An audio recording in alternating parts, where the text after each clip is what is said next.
just encourage you. But like after going to that event, and then I already had some of these other bigger events, like box office events. I like that term, box office events. That's yeah, totally I mean, it's just you're paying. Welcome to Beyond the Pedal, where we dive into struggles, stories, and strengths behind cycling, endurance, and mental health. I'm your host, and with each episode, we sit down with athletes, advocates, and everyday riders who are pushing the limits on and off the bike. Without further ado, let's get into today's conversation. After an event, I'm okay with it, Yeah. I think the thing that it puts into the world is better, and it is a fun weekend. And the Mountaineer's a little easier to run than the Journey, so it's definitely we'll do it. Now, is that primarily because of the route or the people you know? It's primarily because the venue helps with some stuff with food service. So we're not doing food service with this caterer and venue with this venue, and they do both, and they do it really well. They're also lodging, so they kind of smushes a lot of stuff together. And then from a permitting perspective, it's just Forest Service, and we have a 5-year permit. So it's boom, you send the emails, confirm some things, prove your insurance, and go. Whereas the Journey it's 5 counties plus the town of Floyd that you have to permit with. And it's just it's a lot. And that's just the permitting for the Journey. The Journey's bigger too, it's 550 riders. So it's a much bigger show. Yeah. It's just a big party though. Yeah, dude. My first year was this past, and I just got a Canyon Grail, and I wasn't a speculative race or gravel racer or mountain biker. And I got the bike for my 30th birthday, and then I was making friends with Logan, and Logan's dude, you got to check out the Appalachian Journey and the Mountaineer. And so we signed up for the Journey, and dude, it was so epic. It was so hard, but it was it was what I needed to start the year. It was cool. The kick in the teeth to get up and be yo, we can do more hard stuff, this throughout the year. So it was a good, great event, and the vibe was incredible. Small town of Floyd, and everyone was super nice. But yeah, dude, that was and it was beautiful. The beautiful weather we had. Yeah, we got really good weather this year. That's true. That was insane. I was sweating. I mean, halfway through, it was really hot. It was 75, 78. Yeah. I was looking back this morning, and we were, for whatever reason, I was looking at Journey pictures, and I was in a t-shirt, and I think Emmy was in a t-shirt. And it's some years were bundled, other years were in t-shirts. It's just, that's what happens when you put 2 events on, both in buffer seasons. Mountaineers the same way. We were 65 and sunny by the middle of the day, and sitting comfy at the campfire in 40s by the end of the day. It's great. Yeah, nice and cool. That's cool. I like hearing that story. That's good, man. That's what the Journey's your event really kind of marked me in a lot of ways, just because after going, we'll get into the interview here real quick, but I just wanted to just encourage you. But after going to that event, and then I already had some of these other bigger events, box office events. I like that term, box office events. That's I mean, it's just you're paying. The only reason I did FBT out in Colorado was because my best friend Steven, he's a missionary in Malaysia. Oh wow! With his wife Olivia, and so they were coming back for their 2-year. They have a sabbatical. They come back, and so they were coming back, and their parents bought a cabin in Colorado, and I was you know what? I've been to Colorado tons of times, but I've never ridden a bike. And I was let's check out some races out there. So SBT was the weekend before I touched down. So I basically started my travels earlier to go to that. And so I actually ended up staying in Colorado 12 days total. But yeah, I signed up for SBT. I drove out there, did a Thin Gravels Friday ride with some homies and in the group, and then the next day I drove to Steamboat, picked up my pack on Saturday and then raced Sunday. So it was like Friday got there, Saturday drove the steamboat, picked up packet, Sunday race with amateurs and semi-pros. And that was the only reason I did that. And that was like, that was the first race I never stopped at an aid station. Wow. Like it was just full gas, like 80 miles, just pushing. Yeah. Uh-huh. And it was fun. It was cool, but it wasn't like, I knew as soon as like if I dropped off the group, there's no way I could keep the pace I was doing, you know. Yeah. Just in the wind tunnel. But it was there was like sponsored tents and stuff, but like no one really wanted to talk or like hang out and like be friends. There was people I met riding that were friendly and like I made friends with, like we kind of teamed up a little bit, but at the end it was kind of just like grab your meal ticket, say hi to people at SRAM, high five them, then leave, you know. But like at your event, it was just like more of like kind of like family, you know. People were like, you know, everyone's high fiving, everyone's like asking you how you did or, you know, what distance you did or, you know, and then talking about, oh, that's a sick setup. I like your bike, you know, I like your outfit, you know, and then everyone's just kicking back, you know. It's not super like, I don't know, it can be, and then I'm not trying to dog on other events. They're for everyone, you know, anyone can sign up for these. But, you know, I think it has more impact when it's more personable and like just more approachable. And I think that your events really kind of display what it looks like to meet the riders where they're at and kind of just, you know, you can cut loose and race, but also you can just try to get it done with a partner, you know. That's the whole goal. So that's awesome to hear. That's the mission. That's exactly the mission for the journey, especially, is to meet folks where they're at. If you want to have an incredibly challenging race experience, like we are here for that, and every distance will have that. If you have never put a number plate on your bicycle, we guarantee you'll have a great day. We'll have a good time. And the partner format helps with both of those. And if you've done 1,000 bike races, then the partner format might still be new and exciting for you. And every year your partner can be a different challenge. And that's also really part of the fun too, you know? Yeah, that's cool. I love hearing that. Yeah, man. That's good stuff you're doing. Well, thanks, Gordon, let's hop into it, man. I know your time's precious. So, you know, this series is just meant to, you know, highlight people that are, you know, have a similar mission, that kind of want to see a beyond the bike experience. And I think, like you said, you do that with your events, you know, building that community, building the infrastructure of just belonging and making people feel a sense of purpose beyond just kind of the bike itself. Because, you know, everyone can ride alone, but it's different when you actually get friends and family out of it, you know. So why don't you just run us through, you know, your kind of who you are, your upbringing, and then we'll kind of dive into what got you into cycling and kind of how that impacted your mental health, if anything. Yeah, for sure. The internet says I am a 9-time national champion mountain bike racer. I'm a single speed world champion.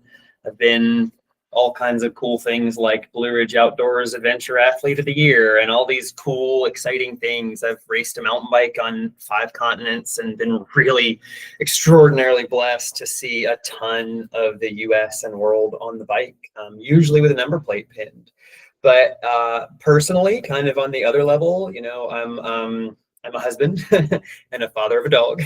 I'm a youth cycling coach and NICA instructor trainer. I'm a event director for 2 of our own gravel cycling events. I'm technical director for mountain bike nationals this year, next year, and maybe beyond. Yeah, I mean, I'm someone who I love riding my bike and the adventure that it brings me, and the people that it has introduced me to, and the experiences it's given me, and the depth of sort of meaning that I've been so lucky to experience on the bike. So that, I would say, is the 1,000-foot view Chat GPT GWW. Heck yeah, brother. That's awesome, dude. Yeah, I've been loving to see your journey and like been following you ever since, I went to your event this year, and Cool. Logan obviously told me a lot about you, and you seem like great people, and I was like, Gordon's a guy I want to get to know. I want to be his pal. Shucks. Um, Thanks, man. yeah, Same. dude.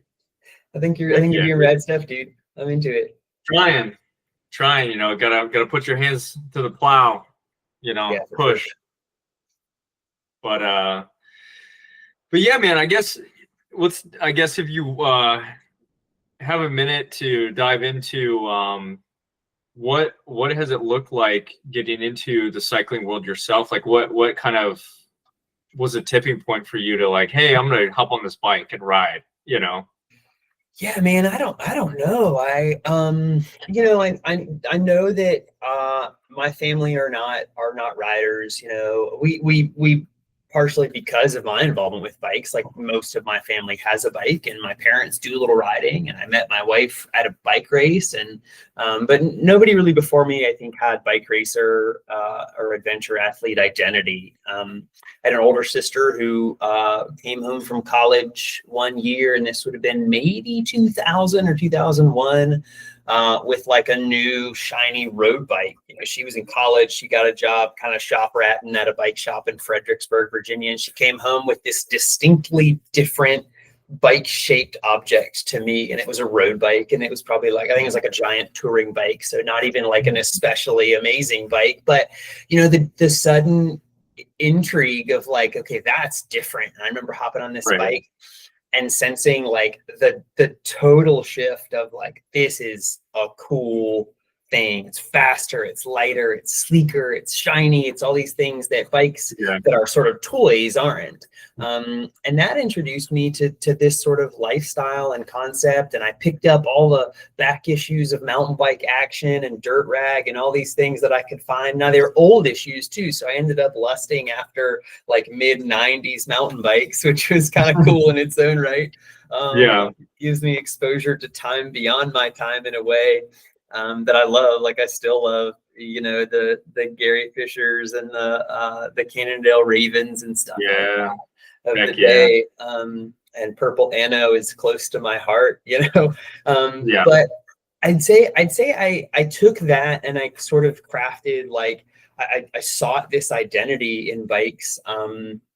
Started shaving my legs, and that was different and weird, at school, and kind of crafted this identity of as a rider. And then sometime in college, I went and I shop ratted myself at bike shops in Roanoke, Virginia, and had that experience at the right time, before youth labor laws. So I think I started there at like 13, and had all the rites of passage therein at bike shops, and love it. Like love to this day a bike shop. Both the super flashy, fancy project stores and also the ones that just have paraphernalia and museum quality history hanging on hooks. Like both. I love a bike shop. The smell of $30 cans of park grease that have been sitting out for 5 years is like pure perfume to me. But so took that sort of shop spirit and was encouraged there to paint a number plate in some regional local racing on the mountain bike, and again kind of continued to like get exposure to this thing of bikes. And it doesn't take much to be successful at the local series. Like I think I was a cross country runner, so I had a little bit of fitness, but it wasn't a natural gift. I would say to this day, like I'm still not a naturally gifted rider. Like I have to work really hard at it. But in college, I had the opportunity to race for Gary Fisher on the first 29-inch all 2.9er team. We called it the 2.9er crew, and did that for a couple years, and that was fun. It was kind of counterculture vibe because it was all 2.9ers and the wagon wheel, and And then got into single speeding there in college because it's a way cheaper way to run a mountain bike. And that I've been smitten with ever since. You know, the single speed is close to my heart. It's simplicity. It's a crucible for the riding experience in great ways. Yeah. And then, you know, I was really lucky to have people that believed in me and supported me and saw that I was, in retrospect, I can say I was better to others than most athletes. I think, you know, athletes, we have a reputation that we earn for being very self-centered, and you have to be at many levels as a professional athlete, because you and your performance and your body and your preparation have to come first. And I get that. And I understand that. And that's pure and beautiful in its own way. You know, it's aesthetic and it's monkish and all these cool things, but it has always been a priority to me to not just win the bike race, but really create a space that wins the day and shares with everybody. And, you know, I had so many cool mentors like Garth Prosser, you know, in Ohio, like OG mountain biker, who like just wants to have a big day with other people and wants to have an awesome ride. And like, you know, those are the kinds of people that I was exposed to and really have tried to emulate ever since. Just like that, they just want everybody to have a good time, because that, like, man, that is what we get in many cases. And you can magnify the awesome day you're having with other people, which isn't to say you can't have an awesome day solo. We all have. That's special too, but it's pretty rad to be able to hang out at the campground and share awesome experiences and show off your big day and listen to stories of someone else's. So I've been blessed to emulate that. I've raced for some really cool brands over the years. My bio might be getting long, but it's a long history. I'm really lucky for that. You know, I've raced for Pivot Cycles and Revel Bikes. It was a cool ride, and Gary Fisher and Trek for a little while after Fisher. And now I'm an athlete for Cannondale Bikes, which is a really cool full circle because, like many of us, one of my first meaningful mountain bikes was a Cannondale, and I had a great relationship with that bike. And now I'm kind of full circle. I've been really lucky to work with some really cool brands like Industry 9 for decades. Maxxis Tires, I do a lot of development work with them, which is really fun. Shimano and Laser and a bunch of other folks. Like, I've been really lucky to collaborate with these awesome brands that help support kind of who I am and what I'm doing. And I feel like they produce some awesome product that I get the pleasure of destroying on the bike in a cool, fun way. It's great fun. That's epic, dude. Heck yeah. No, dude, I love what you just said. Like, you know, when you're sitting around or like having an epic day with other people, and you mentioned Garth, you know, he's one of the guys that me and Logan ride with quite often during the like summer seasons or warmer months. And it just never is a bad thing to ride alone, but it's just different when you got these other athletes, like people like Garth or like even Logan. Like, I'm a new guy to the scene in the gravel community in Ohio, and Logan's raced Michigan. Logan's won Michigan series. Logan's raced Indiana. He's done some epic races there and like placed, you know, top 10. And I'm over here sucking wind trying to, you know, finish Dust Bowl, and he's gotten 7th before, you know, and it's just like, but for me, he understands, like, that's my heart. Like, me pushing, you know, 180 to 250 watts for 4 hours, that's my max. And he's proud of that. And, you know, him and Garth always like give me personal kudos and like give me shout outs, you know, whenever we're done with the big day, a training day, we're like 60 miles out, it's like 95 degrees. So it's just fun. It's just different to like get kudos from someone who's like out there and has done like a lot of intense efforts. And it's kind of cool to just have them be personable, like, yo, that was sick. You know, it's huge. You know, you did your hard. You did what was the max for you. And, you know, for that, they're proud, you know. So I think what you said there is awesome. And that's I think that's the whole point of the thing, you know. It's be relatable, be down to earth still, you know, try not to be too high in the sky, because it's the most welcoming, it can be the most welcoming sport. We just got to maintain that, you know. Yeah. It's important to remember that my day is no more important than someone else's day. Now, Yeah. like little asterisk beside that, because I'm not racing mountain bike World Cups. Like I'm not racing the Tour de France, you know, there are contexts where you have to be of that mind, but the space that I want to inhabit now as an athlete is no longer that. I've been there, I've done that, and it's thrilling and exhilarating and challenging and really uncomfortable, really painful.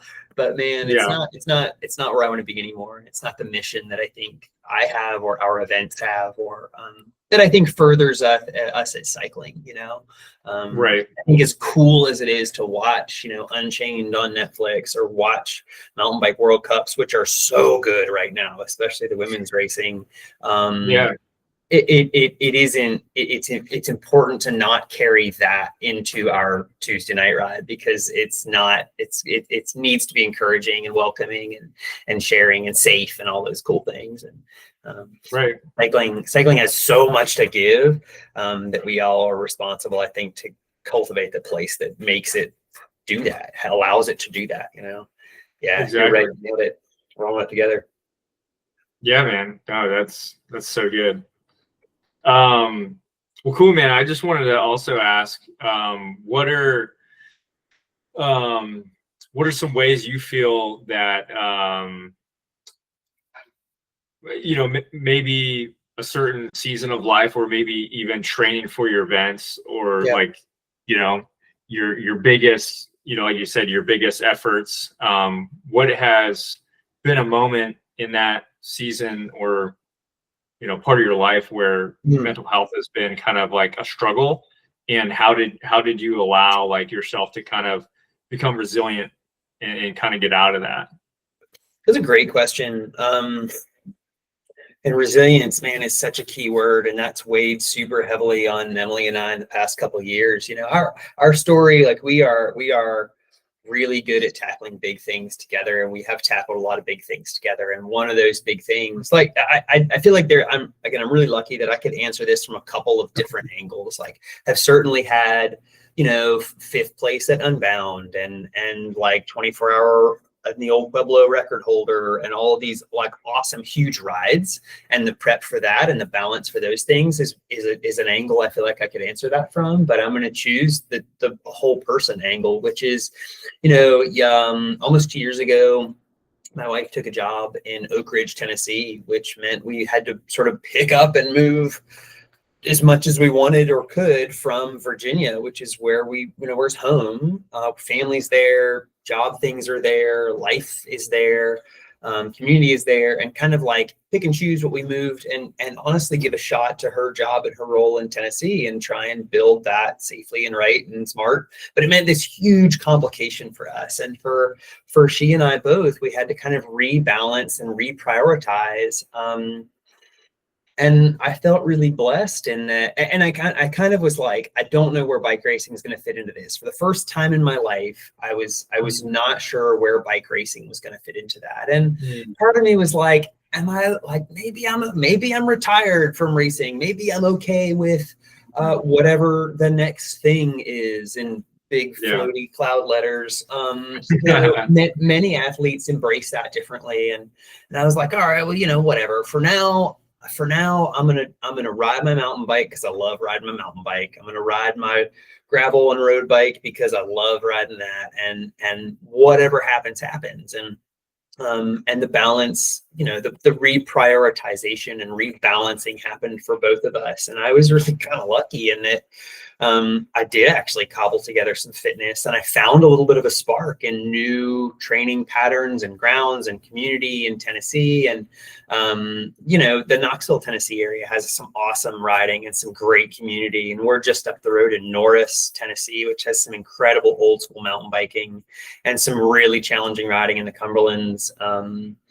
And I ended up like actually cobbling together some decent fitness and went out and won the True Grit Epic in Utah. That is a race I've done a couple times and always wanted to win. And I was like cooking on some pretty good fitness in March and like felt like I had good bike handling and like was one of those races where all of a sudden I'm off the front by myself. And it's like, crap. You know, and had some other really good spring results too. And then kind of rebalanced in the middle of the year and switched into event production mode and put together a mountain bike nationals that kicked ass. It was the coolest mountain bike nationals that I've ever been to. You know, we had an urban downtown short track that had more spectators than any other USAC race that they have records for. Like we had this cool marathon race on trails that I grew up riding and all these courses I got to design and implement and put together. And it was like that rebalancing and that acceptance of, I don't know where this fits right now, but I'm going to spend whatever time I get and whatever time I have, I'm going to commit to making quality time. And it wasn't the biggest training volume year that I'd ever had, but it mixed in some things that were important to me, and it used the terrain that I had, and it helped me kind of find spark for it, even though so much more of life was so demanding in that time, you know, trying to balance home in two places and commuting in two places and jobs in multiple places. Cause I work in the bike industry remotely for a company called Bike Flights. I've done that for 11 years. So I have a great, sometimes high stress job there, but also the event directing and the 2 events that we put on. And it was just like, this is a big old pile of stuff.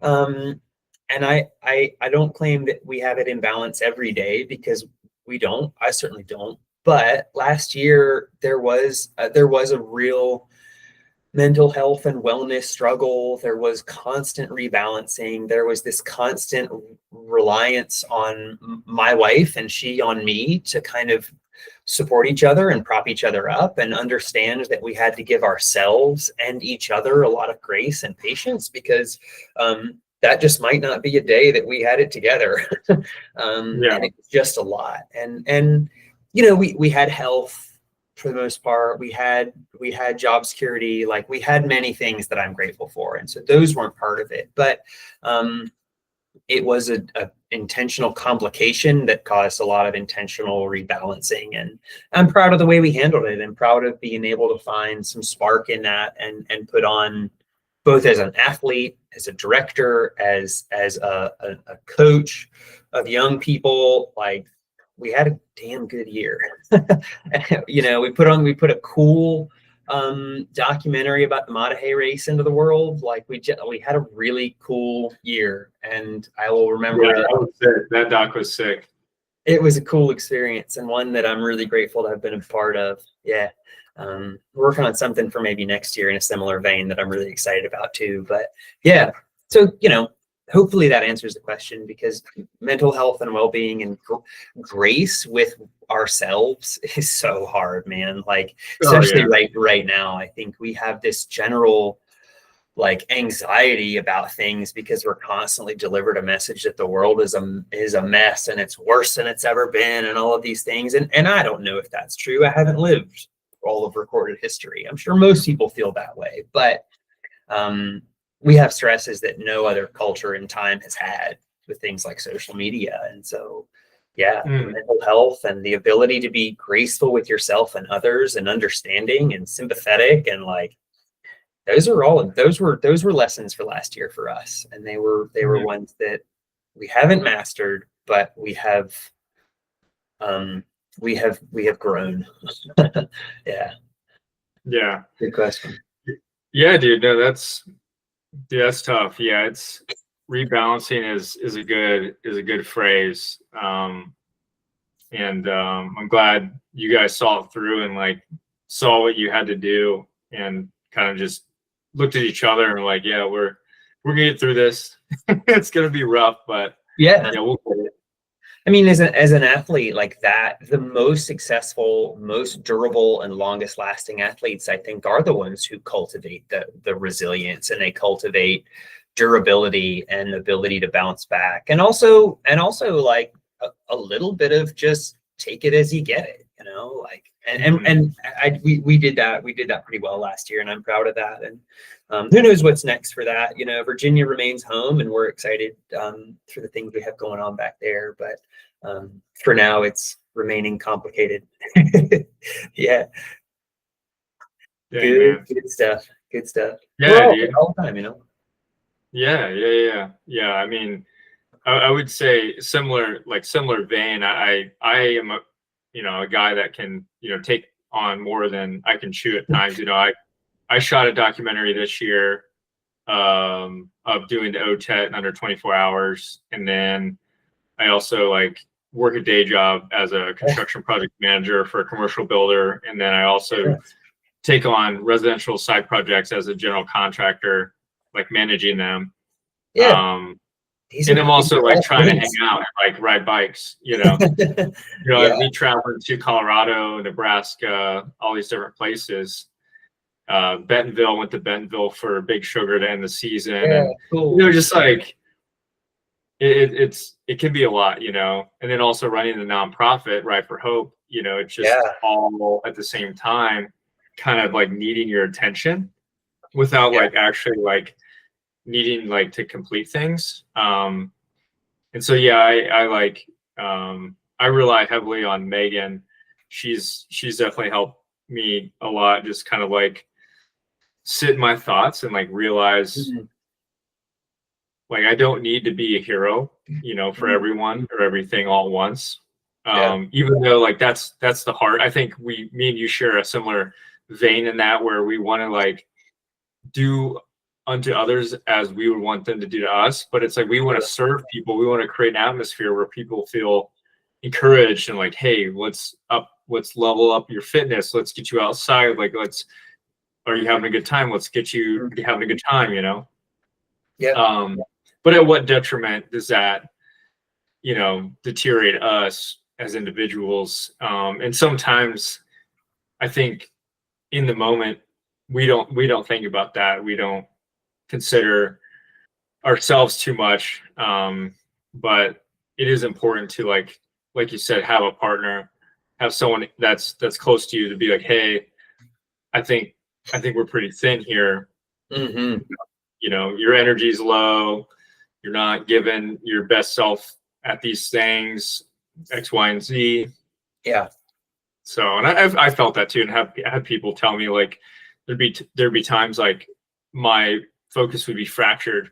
I would even say in this season my focus is somewhat fractured because I'm ending some residential projects, and so my phone's blowing up from subcontractors. Yeah. And but yeah, it's just there'd be times where people are trying to talk to me, and then I'm just and then I text someone, and then I refocus and talk to them about what I was gonna say. Yeah. And I feel bad because I'm I'm not giving my true self. I'm not giving my friends the quality of human that they come to know, So it can be a lot, but at the same token, it's invigorating. Yeah. It's thrilling, Yeah. Yeah, and you also don't know what the next horizon will be for yourself, or the next thing that will challenge you. And I think that's a thrill, that's a thrill to find out that next thing that you've never done was something you enjoyed doing way more than you thought you would. And it put a good thing into the world too. Where I run into trouble is then never rebalancing to getting rid of the old thing. So I end up with 30 things, like you said, that you're not giving the full attention or the full potential to. And that's that has been another big lesson for this year is what do we consciously uncomplicate and unclutter and focus on letting go. And that's pretty cool too. The power of no is real. Yeah. Oh yeah. And power of expectations are real in both directions. Unfulfilled, unrealistic expectations. And I don't mean that with cruel intent, what's realistic given my bandwidth or given my potential even is an important question to ask, not to get us down, but just because setting expectations is so important.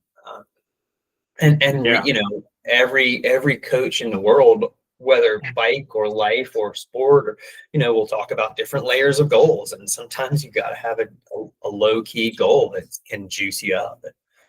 Those are all important things. The bike is such a great through line and therapist for things that, take a long ride and think about it. Put your earphones down, take them out, Right. Yeah, exactly. Yeah. I always tell people that, like, when I'm needing to like kind of like get my thoughts clear, I'll go and do circuits of like climbs. I'll go and hit like 1,200 to 2,000 feet of climb and go cook my legs on a 60-mile ride. Yeah. And then I'll just feel so much better because, I mean, there's so much dopamine and endorphins that come through like endurance sports that people, it's like an untapped medication to the brain. For sure. Totally. In the soul.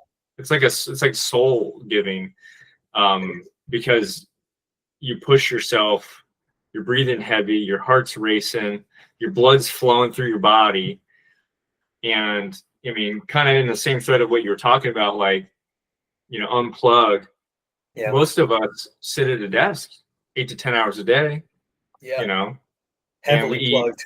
and then we're our schedule's jammed if we don't prep and cook our food at home, which is probably 70% of Americans don't really like cook at home and like prep their own food.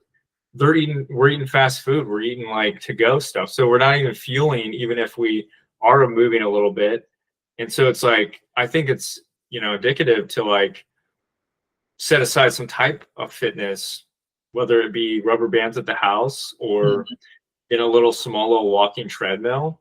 I've been working with my mom. She's been a career smoker ever since I was little. I've been trying to get her to stop, and she has emphysema, damaged lung tissue. She got Crohn's disease. She takes a lot of medication for all these things, and she was in the hospital this year, which was pretty tough for the family. And no doubt. And seeing her in that condition, I was like, my brain immediately went to fitness, nutrition, basic nutrition, like carbs, fiber, just getting the right proteins and water intake. She quit smoking, praise God. Like, she's obviously not doing that anymore. Her lungs can't take it. And I kind of told her that in the hospital room. I was like, Mom, you gotta face the facts here. She get cold turkey after the hospital? Yeah, and it's been tough. Wow. I mean, we talk and she calls me every so often, stressed out, and things are heightened. Things like she thought she was gonna lose her job the other day. She's like a year away from retiring, but she thought she was gonna lose her job the other day, and she calls me like freaking out. And I was like, Mom, it's okay. Let me call HR. I'll figure it out, because HR wasn't answering, so I had to make a phone call. But yeah, like I've been basically talking to her about, hey Mom, we need to get you moving. We, PT, twice a week, 3 times a week. And then we need, how much water are you drinking? And I was like, we need at least 4 to 6 cups a day. Because she used to drink just Sprite and like not really water at all. And so now she's drinking water. She's eating a little better. And I can see some improvements, slowly repairing after, 3 decades of smoking. Poison. Poison in the lungs. And so I just think it's, important to take that stuff serious. But also like the basics of just cycling. Yeah. It's a fun thing you can do, but if, people have a hard time, the barrier to entry, all this different stuff. And I just got off a call with Jesse Smith with Bicycle Station in Indiana. And we were just talking about, like, I don't think it's necessarily about, he said something perfect. He said, it's not necessarily about like the bike you have or kind of who you're with. It's like, what's the goal? Like, what's your goal? Like, is your goal to like have fun and be with these guys that have like $500 kits and like $12,000 bike? Yeah. Like, or is it, hey, I want to get a little fitness and I don't care what I ride. It's like, okay, Right. well, your bike is going to be $120 and you're going to ride it, and you'll learn tips like when to grease your chain, when to get tune-ups, and how long until I replace my tires. Like you'll gain that information. Yeah. And so, yeah, I think it's nice because there's a lot of people in the area I'm in that cultivate like that. Wednesday night ride is a big thing here. And they cultivate like that. Hey, come bring any bike, bring yourself. People are wearing no kits. Everyone's got, jeans on, shorts or whatever in the summer, and flip flops sometimes, and just we're ripping, going to a cafe or a diner and eating. So I guess with all that said, what are some things that you would want a viewer or someone listening to like have a takeaway in regards to what do you feel like would be a benefit to them in this sport or in just like any type of physical fitness or mental health activities? Yeah, I mean, for sure the bike has been a tool for me to maintain and develop physical fitness to the point that like I look around at a lot of people my age or younger and I'm like, man, you're a wreck. Like I got problems like we all do, but like I'm pretty blessed. Like I could probably coast on current well-being for a long time. Like my baseline is gonna carry me. For sure. Yeah, but I think that the cool thing to me and the thing that the bike has done so well, and one of the things that has caused me to be really passionate about youth cycling is that dedication to youth riding has given me this understanding of the bike and this lifetime access to the bike as a tool for like fitness for sure. Like you said, the chemical like products of exercise are huge, and running can do that. Lots of other things can do that, but the bike is an amazing low impact tool for that. It's also such an amazing tool for experiencing our world, like the place you're in and other places. And that's hugely empowering. I mean, you think about like a 60-mile drive is a long drive and you see some stuff. And if you slow that down and you do it at bicycle speed, you have this amazing efficiency, but you're also smelling and feeling and hearing, and you're experiencing the place in such a cool way.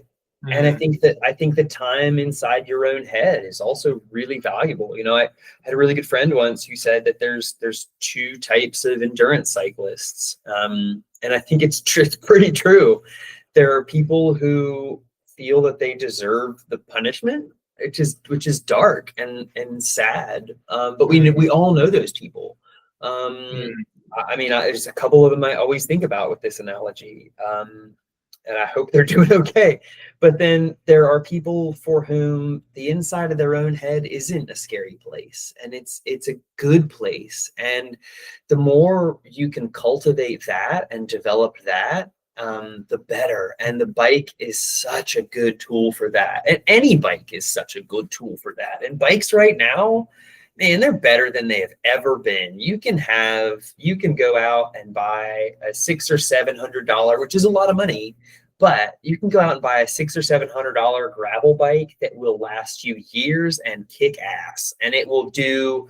We have, the two events that we produce, the Appalachian Journey and the Mountaineer. The Appalachian Mountaineer, one of our first 85-mile Mountaineers, which is the longest distance for that race ever. Dude shows up on a Poseidon aluminum gravel bike. It's like a $600 or $700 bike, and he was like, first bike race, first time riding this bike, and he did this huge monster ride and was so stoked at the finish line.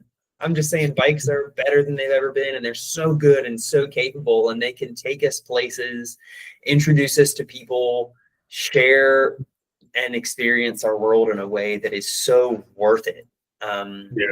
Just magical. It's why there are books and all of these crazy, and films and all these things about the bike, is because it's a tool that is such an emotion producer. And it's cool and it's good and it's healthy, and it's not for everybody.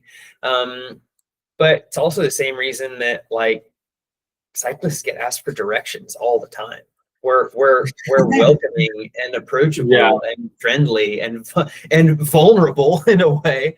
Yeah. You know, but also like everybody knows one, and we all kind of like them. We all had an uncle who, I had an uncle who rode a bike, and you know, whatever. Like we all know that one person, and we kind of appreciate and admire them, and they're usually pretty sorted because of that time inside their own heads. And so yeah, the bike is an amazing tool in my opinion for that well-being and that health and that longevity and that you know, health span as well as lifespan. You know, like it's just so good for that.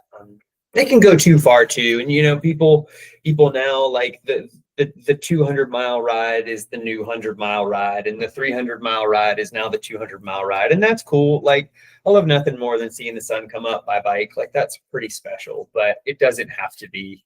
It doesn't have to be causing fundamental damage to your body to be worth it. Like there is a diminishing return, and it's honestly it's probably about 100K of distance. Anything beyond that is just self-flagellation. Yeah. Admittedly. Yeah. But yeah, man. Good thought process. Good line of thinking to go down, man. It's healthy. Yeah, dude. Yeah. I mean, we're all, you know, there's, like you said, I think with the internet, social media, I think it's it's easy to get in this headspace of the world's terrible, you know, life sucks, you know, because it's so crazy. You look at one thing on the internet and it's so like funny, life-giving, and the next minute you see the war in Sudan, like bombs blowing up, you know, tsunamis in Indonesia or you know, Philippines. It's like people dying. So the brain is like not even able to you know, fire properly because you're just like inundated with 1 minute dopamine, funny laughter, and the next minute you're like, oh man, like that's not good. That's really not good. You know, and then you also then you have to like lock in and like do your work, and you're like, oh shoot, I just like watched this. So like getting the head right and getting in a community that like supports you, I think has been more critical than ever. And that's, you know, a huge reason why like me and my friends like started the Ride for Hope, was to kind of be that voice in a broader sense into the cycling community, just to bring it home, like, hey guys, like we all struggle, we're all on the bike. I know, you know, a lot of people, the more I talk about it, the more they've had people that have been lost to either suicide or had attempted. And, you know, I think it's a conversation that we need to have more often. I know it makes people uncomfortable, and, you know, you may agree or disagree with me, but my whole thought process is in life in general is like, if there's a house on fire, you know, someone's not in a good space, there is potential talk of lethal means, and they're like, well, don't say anything, you might trigger them. And I'm like, well, to be honest, if a house is on fire and someone's inside and I know they're inside, I'm gonna run in that house with it on fire and I'm gonna try to save them. And if I get burned, I get burned. And if I do more harm than good, it's the byproduct of trying and trying to help somebody, you know. And I think sometimes we get in our own head, where I've even in the past, like starting this thing, like had people approach me and say, Devin, like you're coming off too hard, or you're saying things that are kind of, you know, this and that. And I'm like, guys, like I get it, like, but I'm in the arena, like I'm here, and I'm sorry that I'm here and I'm doing this, but like there's people that are dying by the thousands, you know. And kids, I mean, young people that have no, like that should never be a consideration. You're right. Yeah, our highest count in the US of like the suicide rate increase the most was, I think it was like 15 to 23 years old. It was like the biggest increase. I think it was like 45% from 2023. Um, I think about that a lot. That's something that working with young people, especially, like I am very quick to give them a lot of credit mm, because the things that young people, and by young, I mean that age range, yeah. and 12 to 20. The things that they are asked to balance on every given day are incredible. And it's not even just the presence of social media, because there are kids that I know that are 14, 15 that they don't have the privilege of social media. They don't, their parents have made maybe a very good decision to not have that in their lives. But even that doesn't take the pressure and stress of what's going on in a social media space away. And you think about, I grew up in an era where, luckily, thankfully, like there wasn't call waiting on your home phone. And so if you were talking, your sister was talking to her boyfriend or whatever, that was the only way to connect with the world. And there was nothing else. Like it was Right. just person to person or over a landline. And now it is this constant attention or inattention to what's going on our phones and on our computers and all of these things. And young people, I mean, all of us, but young people especially, do not escape from that. And we as people don't have the cultural tools to manage that. We're not designed to manage that. We need recovery from managing that in a person-to-person tribal sense. And when you bring it into a digital, ever-present, ever-stressful, who might be talking to who, what's blowing up, what's the new thing, what's the pressure that I feel to involve with it, like, dude, like it has got to be exhausting for young people. And the need to exit that feels real for us as adults. And I know that it has to feel real for young people. And, that is something that scares me, man. Like I don't manage it well. I don't know a single adult human who manages it perfectly. Yeah. You know, some people I know manage pretty well, but, yeah, it's a lot, dude. And I think about that all the time, the balance of that. And that's what makes, I think, that community engagement in writing and it's so important, is that like you can't be tweeting and writing. You can't be trying to have a conversation with somebody person to person on a group ride or whatever and succumbing to the pressures of the digital sphere. Like it really forces us to engage in a really healthy, human way that's good, and it's right, and it's awesome, and it is like you said, it's chemically addicting. It is in the best way. It's really good. One reason that we developed our spring cycling event, the Appalachian Journey, as a partner event is to prove that being there for each other should be a priority. And that can take these different forms. It can be competitive, and it can be, hey, you and I are compatible and we can kick some ass. Let's go do this cool bike race. Or it could be encouraging. Hey, I want to, my friend has never done a bike game and I want to go do this with him and show him what it's about. And, or it can be, that you want to encourage another female rider as a female rider to show up and do the thing. We have a lot of that, and I love seeing that, because partnership and communication between partners and putting yourself in a position to sacrifice and be there for another person is it is fundamental to our human experience, but we've forgotten how to show it, I think, in a lot of ways. I agree. And in my wife and I experience, and I've been really lucky to have a lot of mountain bike stage racing often involves pairs. It's the UCI format for that is pairs racing. So that's why I like Cape Epic and Swiss Epic and all these amazing big mountain bike stage races or partner races. That's the format. In fact, I've been so blessed to have these amazing stage race partners, one of whom is my wife. And those partnership relationships are always different, but they require sacrifice by each partner, the strong partner or the weak partner, because there's never a perfect match. They require communication, which we also forget how to do.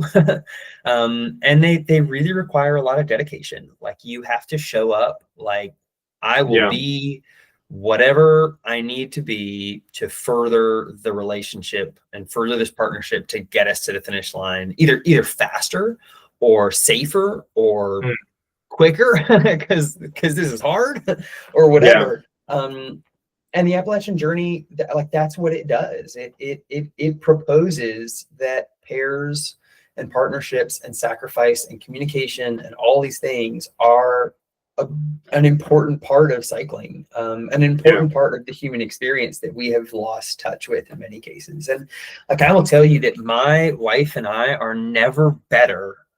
We are never stronger than when we get off our tandem bicycle or when we get out of a stage race environment, because we've just proven to each other in a very physical way that I'm here for you. I've got your back. I will support you. We have opened up a line of communication that doesn't judge and doesn't bargain, isn't self-interested. It's group interested, it's partner interested. And that's like, dude, that is so, like, what about that doesn't make society and even your own personal life better? And that's a big part of where kind of mental health plugs in with the Appalachian Journey. And to me, the pairs racing that I've been lucky to do, because it is meaningful and it's important, but it can also, like, dude, it can be frivolous and fun too. You know, that race is not meant to be 107 miles of therapy, though it could be. It's meant to be a range of experiences. One of them should be a lot of fun and beautiful fun. So, yeah, that resonates, dude. I'm really glad to hear that you know, the focus of the podcast is kind of mental health and cycling and where these things fit and all the different angles of how they fit, because they fit a lot of ways. You know, it's not a two-dimensional picture. And at the same time, you know, we're just trying to connect people in this digital world. You know, I've been grateful to meet you in person, but at the same time, and like be at your events. But at the same time, it's like cool to like stay connected online and like have this conversation and like message each other. Coolest. Stuff, you know, it's the coolest. So, I'll be the first one to tell you that, like, social media is not evil. Social media is not the problem. How we use social media can be a problem, and sometimes it's a problem for me. But you know, most of my time in social media is not doom scrolling. It is actual interaction, and I love that. And I work from home, and I'm obviously a social person, so that those connections are really good for me, and they're fun, and I enjoy them, and I get to meet these really cool people, and engage with them and learn something about them. And that I do think social media does well, and it's available to everybody. But if all you do is sort of voyeuristically doom scroll, that's not as healthy. Yeah, it's kind of, you're just almost like your brain's on autopilot and you're just completely flashing images till you get to that really funny meme that you send to the person you send funny memes. Right. You're like, oh, there. Yeah. Oh man. I want to share a little story to wrap us up here, and then I'll give the listeners an opportunity for you to give the listeners an opportunity to, you know, where to find you, how to register for your events, and how to get plugged in your coaching and stuff like that. But I remember when I was on the journey, and there was and this isn't a poker prod, but it was hilarious. Like, I remember there was mention of like I don't even know, was it a bakery or something, like at mile 50 around there? Yeah. and me and Logan didn't realize it was like 2 miles or so off of the course that you had to go and then come back to, if I'm not mistaken. Someone told us that after, because we didn't stop there. We ran out of supplies at like mile 42. So we were like 8 miles dead out of water, like no water, no carb mix. Oof. And we were like, we passed these guys that were in the truck, and they were taking our photo and stuff. And I was like, we were like, where's the bakery? Where's the bakery? And he's like, down the hill. So we're bombing this hill with this crew from Massachusetts. And we're going down this ravine. I'm like, dude, there is no town. There was no road. It's all gravel. There ain't nothing out here. And obviously, like, it was the toughest section for me, obviously, because my nutrition wasn't super dialed at the time. And I was out of water. And yeah, dude, it was like the toughest, like I think from 42 to, was it 76 or 78? Oh, that's a long way either way. Oh yeah. Yeah, I think it was like 78 or so. That was like the next aid. Dude, that pickle juice and Coke saved our life. Like, yeah, literally, like the last 20 some miles, we were just hitting the rollers. We went up that 3%er, the Blue Ridge, and just like ripped it. But there was a moment in that where I was like looking at Logan, and I was like, well, he told me, he was like, how you doing? And I'm like, I'm doing all right. And I was just like pedaling, just going up. And then my legs locked up a very steep climb. It was one of like the big ones. Like it was like a 13%er or something. And I know it. Yeah, but I had to jump off the bike. I had to jump off the bike mid climb. And I told Logan, just keep going. And he's like, no. He's like, no, I'm going to stay here. And he's like, why didn't you tell me you were doing all right? I'm like, I didn't know. My leg just locked up. Like I thought that was fine. But it was just like hilarious because we're both on this like hill at this climb, and I'm just pulled off the side, starting to stretch. And it was just like a funny moment because we were just like completely obliterated. And then we got so deep in the hole. Yeah. Oh god. Yeah. Dude, it was the most like after that, like climb, and then we went through some rollers, and then to the aid, the most beautiful scenery, like rolling hills, mountains. Then you hit the Blue Ridge Parkway. Yeah. We were ripping Blue Ridge going like 45 miles an hour, just like cruising through.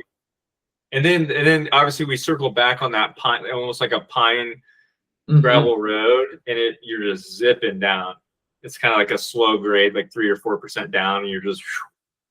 That's the old Appalachian Trail. Yeah, that's part of what was originally the Appalachian Trail, is that section. And it just like skirts the county line. It's right at the Eastern Continental Divide, and it just is like, oh yeah, dude. It was a cruiser.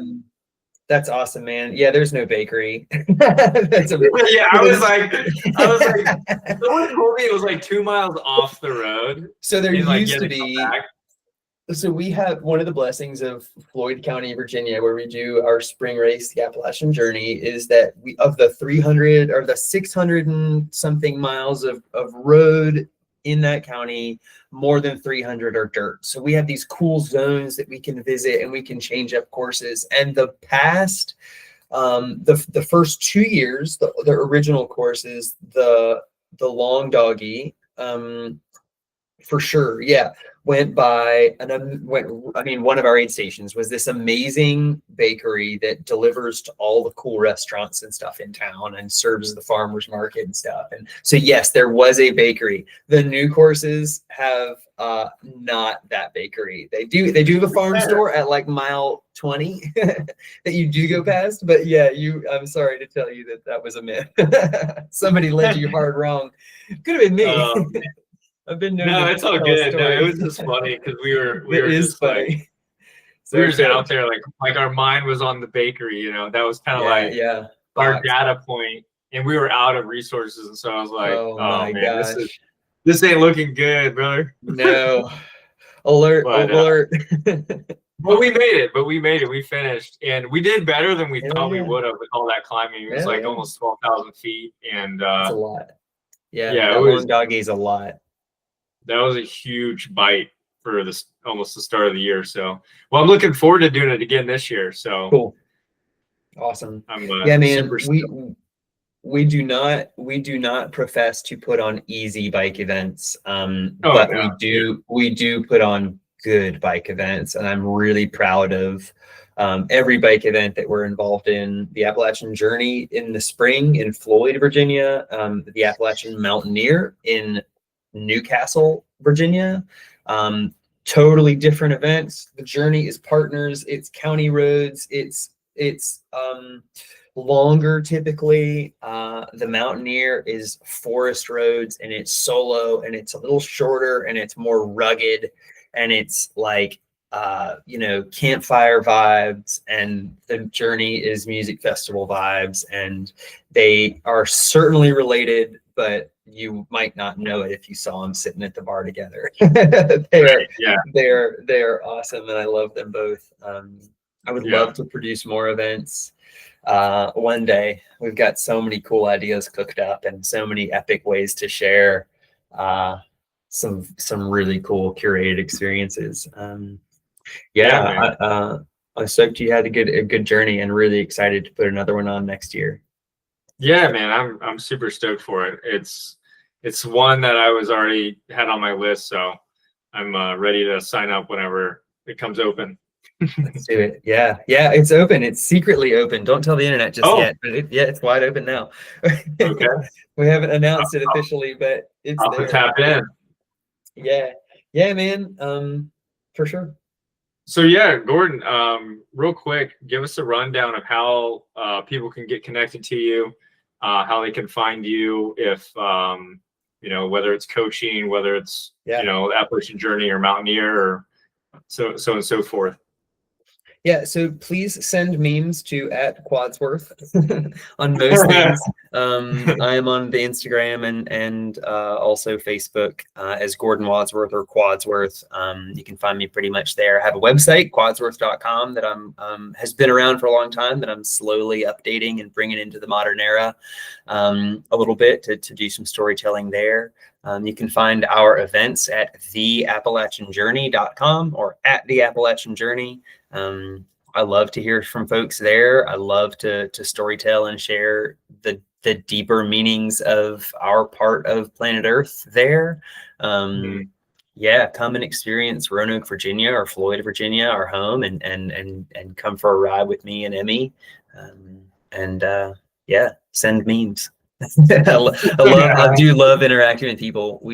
I coach with Roanoke Star Youth Cycling in Virginia, as well as a NICA instructor trainer, and I've been lucky to MC and announce at NICA regionals every year they've ever had it. I love doing that and sharing that fun weekend. So yeah, man, love sharing the adventures and being a part of Stoke with people. Love this discussion of finding balance and all the worthwhile things, because bikes are rad and bikes are super shreddy, but ultimately it's what they take us to and what they tell us about ourselves that I think matters most. Yes, sir. Could have said it better. Right on, brother. Well, Gordon, thank you for your time, man, and look forward to seeing you in the spring and ripping some miles and seeing you at the finish of the journey. Brother, I'll be there. I appreciate your time, man. Thanks for sharing the message. Yep. Stay in touch, brother. See ya.